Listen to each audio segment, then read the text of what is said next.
जीवन में सभी अपने आसपास के चीज़ों को देखकर बहुत प्रभावित होते हैं। कभी कभी बाहरी चीज़ों का प्रभाव इतना हो जाता है कि लोग हीन भावना से ग्रस्त होकर खुद को कम आंकने लगते हैं।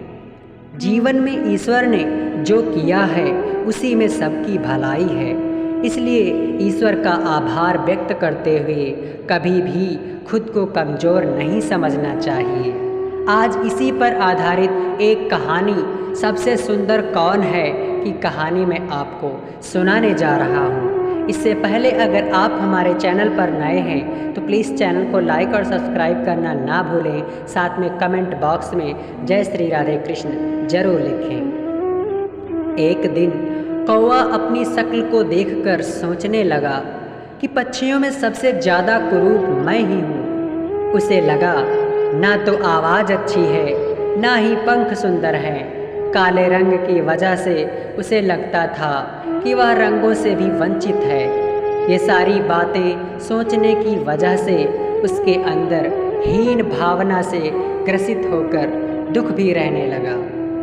एक दिन बगुले ने कौवे की उदासी का कारण जानना चाहा तो कौवे ने जवाब दिया कि तुम गोरे हो चिट्टे हो, गोरे चिट्टे हो, मैं तो बिल्कुल काला हूँ। मेरा इस दुनिया में जीना ही बेकार है। बगुले ने कौवे से कहा कि दोस्त, मैं कहाँ सुंदर हूँ। तोते को देखो, हरे पंख और लाल चोंच। काश मेरे पास भी ये सब होता। बगुले की बात सुनकर कौवे को सुंदरता को जानने की इच्छा हुई।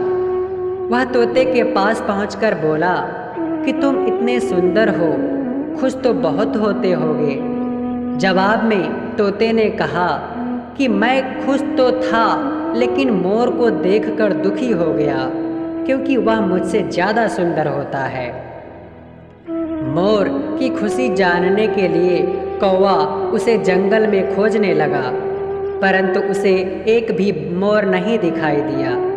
जंगल वालों से पूछने के बाद पता चला कि मोर एक चिड़ियाघर वाले उठा ले गए हैं। कौवा मोर की तलाश में चिड़ियाघर पहुंच गया। वहां पर उसने मोर से उसकी सुंदरता पर चर्चा करनी चाहिए, लेकिन मोर उल्टा रोने लगा। उसने कौवे से कहा कि ईश्वर का धन्यवाद करो जो तुम सुंदर नहीं हो, वरना पिंजरे में होते। तो दोस्तों, कहानी की शिक्षा, कौवे को अपनी गलती का एहसास हुआ। उसे समझ आया कि ईश्वर की बनाई चीज़ों पर सवाल कभी नहीं उठाना चाहिए, क्योंकि ईश्वर हमें जो बनाता है वो हमारी खूबियों और हमारी अच्छाइयों को देखकर ही बनाता है। हमारे पास हमसे क्या बेहतर होगा इसी के आधार पर बनाता है। तो दोस्तों, अगर स्टोरी आपको समझ आई तो प्लीज़ चैनल को लाइक और सब्सक्राइब जरूर करें। धन्यवाद।